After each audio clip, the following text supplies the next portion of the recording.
Le dernier acte du pèlerinage de Carême était le sanctuaire de la condamnation, qui rappelle le dernier acte du procès qui a vu Jésus accusé dans les heures qui ont suivi son arrestation à Gethsémani.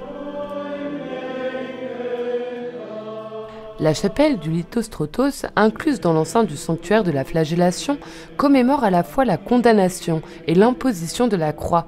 À l'intérieur de l'église, le sol est composé de grandes dalles de pierre dont la présence a contribué à faire croire qu'il s'agit bien du Lithostrotos évangélique.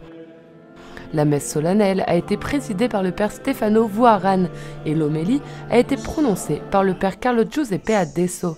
Un bon nombre de fidèles et de religieux locaux étaient également présents. Le père Carlo a pris comme point de départ de son homélie le récit de la condamnation de Jésus-Christ par Ponce Pilate, en soulignant l'inscription qu'il avait placée sur la croix. Jésus le Nazaréen, roi des Juifs. Il est évident que lorsque Pilate a composé l'inscription « Jésus Nazaréen, roi des Juifs », il n'avait pas l'intention de rendre hommage au Christ.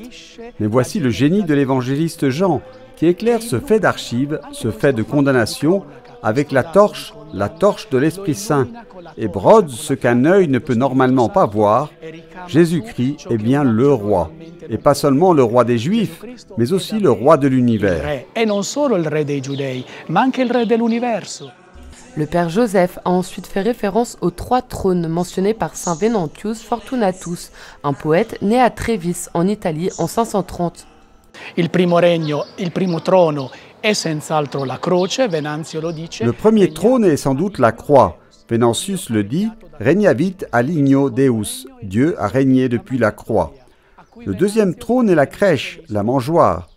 Le troisième trône est très beau. C'est saint Thomas d'Aquin qui le trouve car il prend le verset d'un hymne de Venantius Fortunatus et en fait le premier verset de l'hymne eucharistique le plus célèbre que nous connaissions, « Penge lingua gloriosi ». Le troisième trône, qui résume tout, est donc la très sainte Eucharistie devant laquelle nous nous inclinons en adoration.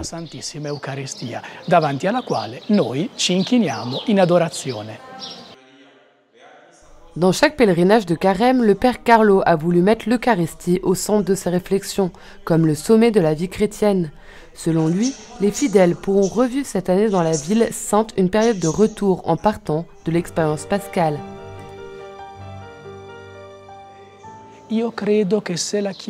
Je crois que si l'Église veut redevenir cohérente avec le sacrifice du Christ qui a jailli de la croix, elle doit remettre l'Eucharistie au centre, surtout dans la célébration de Pâques, qui est la mère de toutes les messes que nous célébrons.